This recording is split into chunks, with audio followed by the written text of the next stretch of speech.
Iran just sent a devastating message to Israel in the United States with its biggest missile attack on Israel to date since the U.S.-Israeli war on Iran began just under a week ago. Hey, this is Dhaiphong, and you're tuning in to another update on the U.S.-Israeli war on Iran as the United States ponders getting more involved directly with military intervention. But let us get first to what happened June 19th. Into the wee hours of the morning, Iran launched 20 to 30 ballistic missiles. And what is really interesting and important to note about these attacks over the last few days, and of course this one being one of the biggest, is that Iran's attacks are becoming more accurate, the missile strikes are becoming more precise, and it's quite clear, it is 100% evident that Israel's air defenses are struggling. The Washington Post noted that it only has 10 to 12 days left before air defenses are completely exhausted, which might explain why the United States is in such a panic to come to Israel's aid. Let's get to the targets of these missile strikes because they are hugely significant. They are perhaps the most significant yet in this conflict.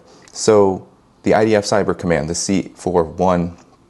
C4I headquarters, was hit near the Tel Aviv area. The IDF Military Intelligence Center, the Gaviam complex, was also struck. Sensitive military and Israeli intel facility near the Soroka Medical Center, which has caused a huge uproar, of course, from Israeli officialdom, and the Western mainstream media is hyping this near the Negev desert. This will be subject to more conversation in this video. The Soroka Medical Center itself was hit adjacent to it. Now, mind you, Iran has become, again, as I said, more precise. So while the medical center itself was not directly hit, it did sustain major damage from the strikes in and around the area. The Tel Aviv Stock Exchange, worth $375 billion was damaged with injuries reported. A residential building, the Holon, was hit in the Gush Dan region, the Ramat Gan high-rise towers as well. Central Tel Aviv, there were numerous unverified and unspecified strikes, and a military base near Tel Aviv was also hit, and it was described by Israeli officials as sensitive. Mind you, Iranian media is the only source right now that can verify or identify these targets because Israel has unprecedented censorship employed now as they try to cover up the damage, and the Western mainstream media is not allowing its own viewers or not trying to confirm or verify any of these attacks for their viewership and their audiences and their citizens in their countries. So mind you, Iranian media right now is the source, so take that with a grain of salt, but Israeli media as well is confirming many of these targets. So let's talk about why these targets are so significant. On the one hand, of course, you see just how precise and how accurate these missile attacks are becoming. And one of the big reasons why this is because Iran is actually moving up the escalation ladder and using more advanced missile technology. In this strike alone, the IRGC reported that they unleashed the Sigil missile, which has a 2,500 kilometer maximum range, which can carry a 700 kilogram warhead. It's the first time it's been used in active combat, and it has technology that can evade interception. And given the hits, we saw how it evaded interception. The Khorramshahr missile was also used here, a massive 1.5 ton payload, and that was used mainly on central Israel. Israeli officials are saying themselves that, quote unquote, these missiles exceeded expectations in their destructive power, and the images that are coming out we see are devastating in the sense that many are making comparisons to the blown out buildings and the damaged targets like the Weizmann Science Center as being indicative of what Israel, or comparable to what Israel had done to Gaza. Now, mind you, the casualties themselves are smaller. Iran is being precise and hitting mainly military targets. So in this strike alone, we saw over 100 Israeli casualties, most of them being military in nature. So that's an important point that we have to keep in mind. Now, Iran, why did I say Iran has called the United States and Israel's bluff? Well, there's all kinds of talk about the United States intervening and escalating this conflict further. But Iran has responded to this not by dialing back, but using a very concerted and coordinated strategy of keeping Israel and the United States now on their toes, first with bigger attacks, then smaller attacks, the use of drones, the use of older missiles, and now more advanced missiles. There's this very unpredictable yet escalatory strategy being taken, which is confusing Israel's air defenses as well as overall how Israel and the United States want to respond to this. It's so clear that Iran's main targets are command and control military and intelligence sites. They are undermining now the public confidence of Israeli society itself in its government, in its military, and its ability to respond. The constant barrages that we've seen daily now over Tel Aviv, for example, has Israelis sleeping in the metro system, has Israelis continuously coming in and out of shelters, crippling Tel Aviv, one of the biggest economic hubs of Israel itself. The stock exchange hit today is so incredibly significant because it demonstrates that not only does Iran have the ability to hit Israel and to pierce Israel's air defenses, it has the ability to hit whatever it wants. And this strikes at the heart of Israel's invincibility narrative. So the injuries, the casualties are mounting. We don't know a lot about the official casualties because Israel, again, an unprecedented censorship campaign, and they always underplay their overall numbers. But some are saying 65 plus, some are saying over 100. Those numbers, of course, take with a grain of salt because they're coming both from Israeli and Iranian media. Now, the unprecedented media blackout from Israel is another signal of its desperation. As these missiles come down, Israel is punishing anyone who not only takes photos of these, but celebrates them. So the photos and videos are banned in Israeli society now. Civilians, residents, settlers, they're not able to take videos of these missiles without deep punishment. But also we've seen Palestinians in the West Bank and in Gaza who are in Israeli prisons. They also have been punished severely for just celebrating these missile attacks, which we have to understand is understandable given the hell that Israel has rained upon them over the last 20 months. Now, a big hit over the last 24 hours for Iran has been the Hermes drone. It was shot down over Western Iran in what was likely a preemptive surveillance or targeting attempt by Israel. And Iran is not only showing that it can hit wherever it wants, but it's shown that it has air defenses that are capable enough to take down Israel's most damaging attempts to strike at the heart of Iran's military infrastructure. And reports are, and we see this across the Western mainstream media, that while Iran, and they like to hype up the damage, but they are also saying that Iran has not sustained significant enough damage to stop them from continuing these attacks.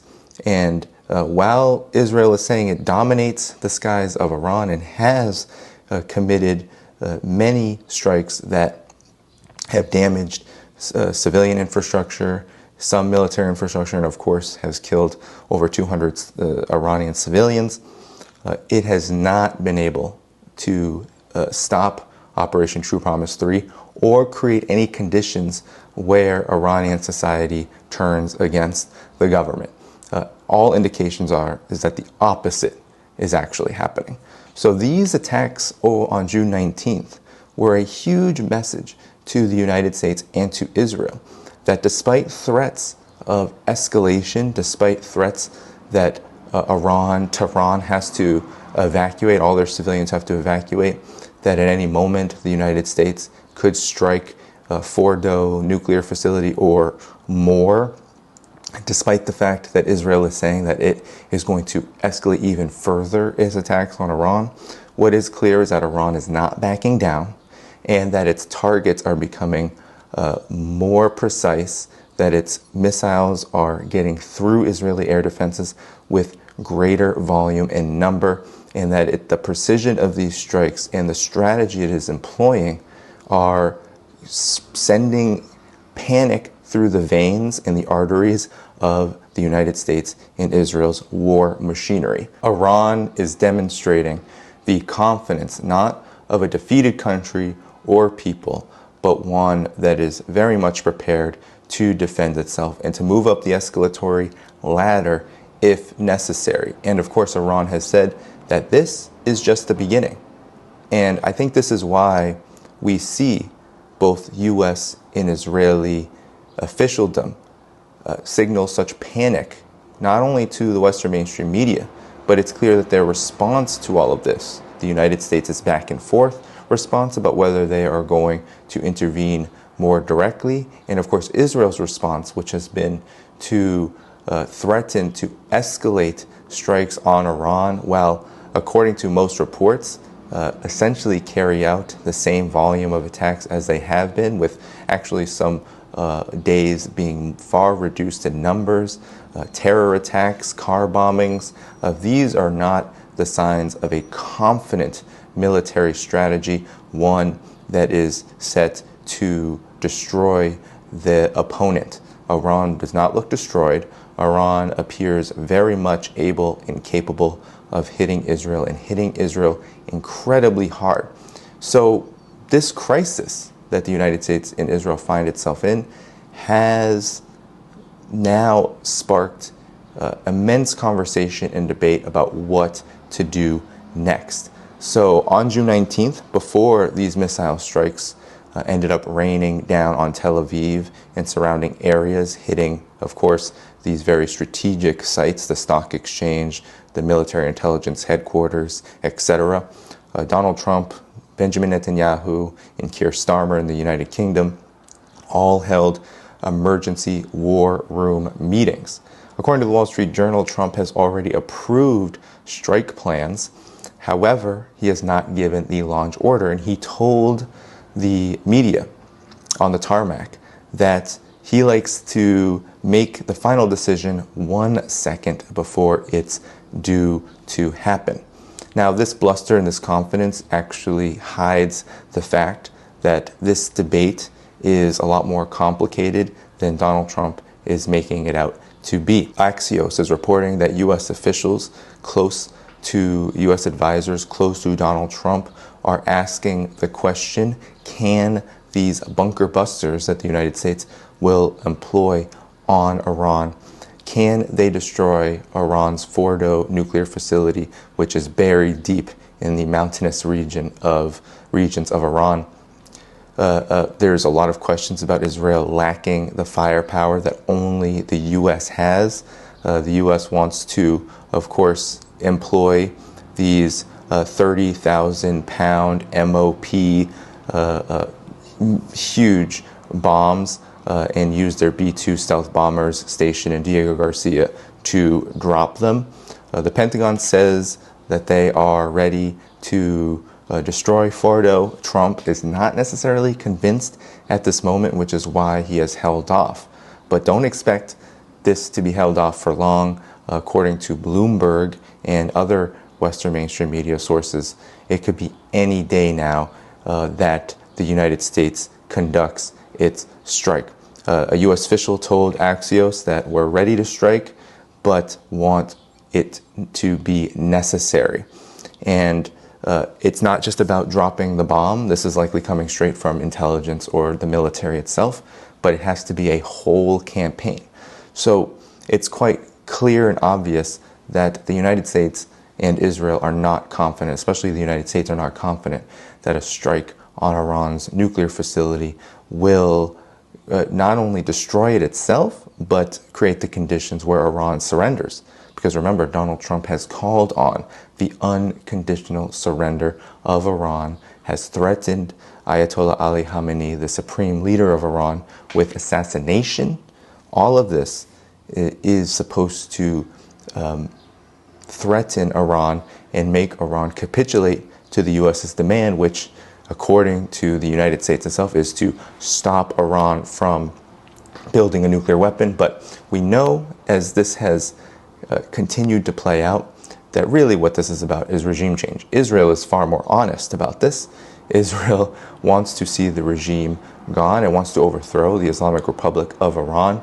Benjamin Netanyahu makes almost bi-weekly, weekly announcements to the Iranian people, telling them to rise up. None of it has succeeded as of this moment. Now, there's a lot to watch out for as we move in to the next phase of this conflict, U.S. involvement. First, is Trump going to authorize the launch of the strikes? We don't know this yet, but all Western mainstream media reports indicate that this is going to happen. It's just a matter of when and, of course, what the consequences will be. Now, Iran is showing that it is going to continue to escalate its own targets, and that so far Israeli strikes are not capable of stopping Operation True Promise 3. So will the Dimona nuclear facility receive a direct hit as a retaliation to these escalations? Mind you, Israel is striking not only Iran's oil energy infrastructure, but it is attempting to hit even its nuclear energy infrastructure that is quite proven not to be used for any military purposes. Israel is hitting civilian infrastructure. And this is, of course, Iran's red line and why it continues Operation True Promise 3 without any indication it will end it. Now, there's a lot of reports, too, that Hezbollah and, of course, Yemen's Ansarallah are going to even more deeply get involved into this should the U.S. strike. Now, of course, Hezbollah has been very dormant of late. It has been engaged in a ceasefire with Israel and, of course, France and the parties, the United States, that brokered it many months ago. But according to Elijah Magnier, a war correspondent, and his sources, they are saying that Hezbollah is not only capable of entering this conflict, but they will, should the United States become involved. Yemen's Ansarallah has already been coordinating and helping Iran with its strikes on Israel, providing its own strikes onto Israel. And of course, it's been doing this for many, many months throughout the course since November of 2023. So a long campaign that Ansarallah, or November 2024, sorry, a long campaign for Yemen's Ansarallah against Israel. So now I want to talk about what happens now between the United States and Iran. The very big concern that the United States should have if it becomes more involved. And I think this is why it has been delayed so much up until this point. And that is that Iran has the capability. It doesn't matter how many destroyers that the United States sends. It doesn't matter if the United States employs these bunker busters. If Iran is able to hit with rapid speed and strategic prowess Israeli targets, then the fear is that if the United States has to fly their bombers 3,000 kilometers from Diego Garcia, will Iran send American pilots back in coffins to the United States? And the same goes for U.S. destroyers stationed in and around the Middle East, in the Persian Gulf.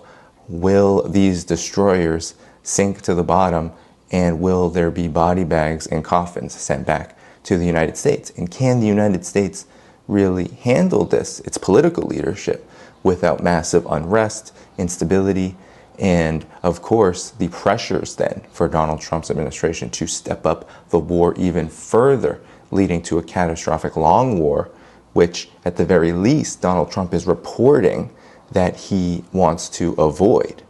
Of course, we have to take that with a grain of salt, because a lot of what Donald Trump does is about his own viability and, of course, the viability of his political party, which is true of all U.S. presidents.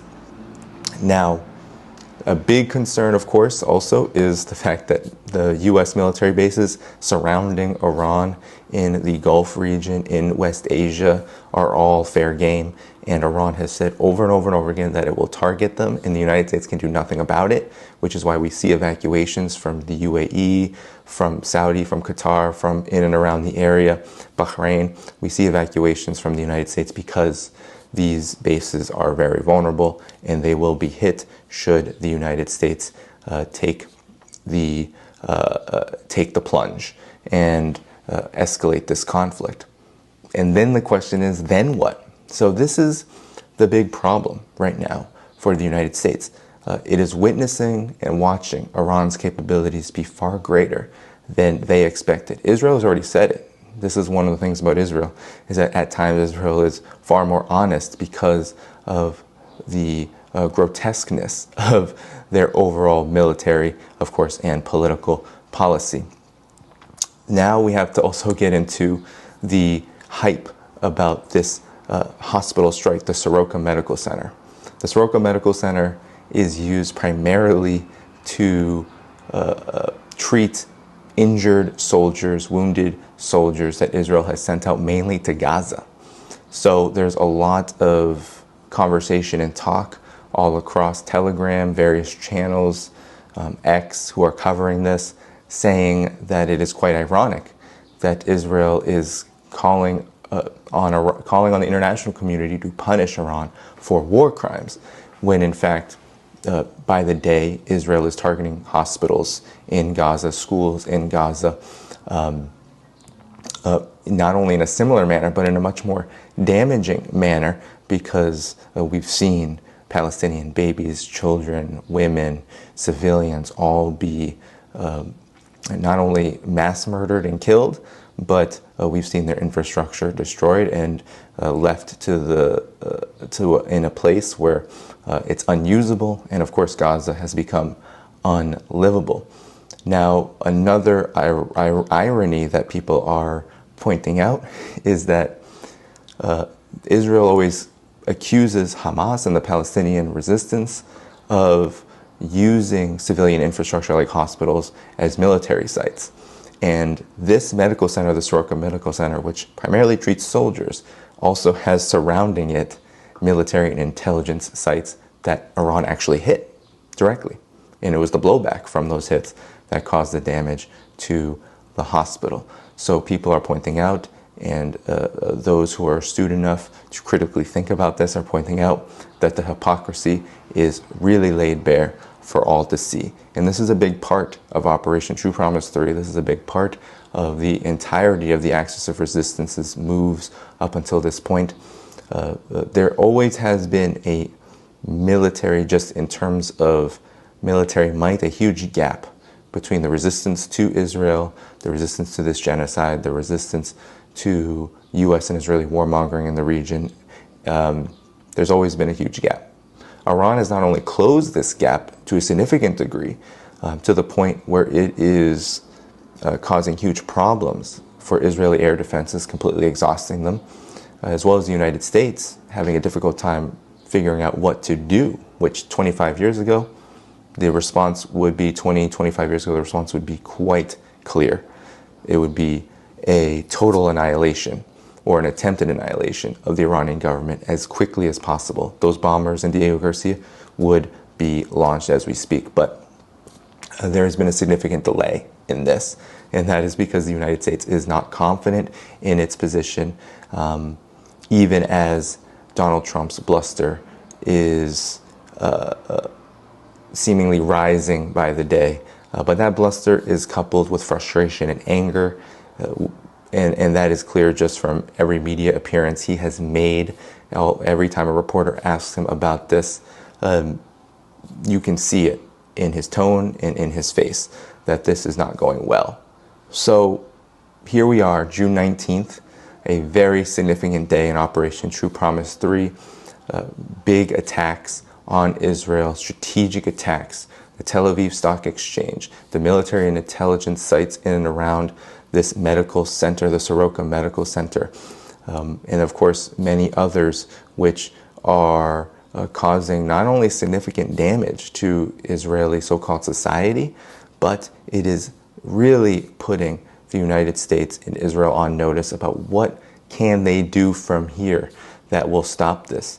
When Iran is saying it can not only continue, but it might be able to continue for a year or more, which Israel, its air defenses are gone in less than 10 days.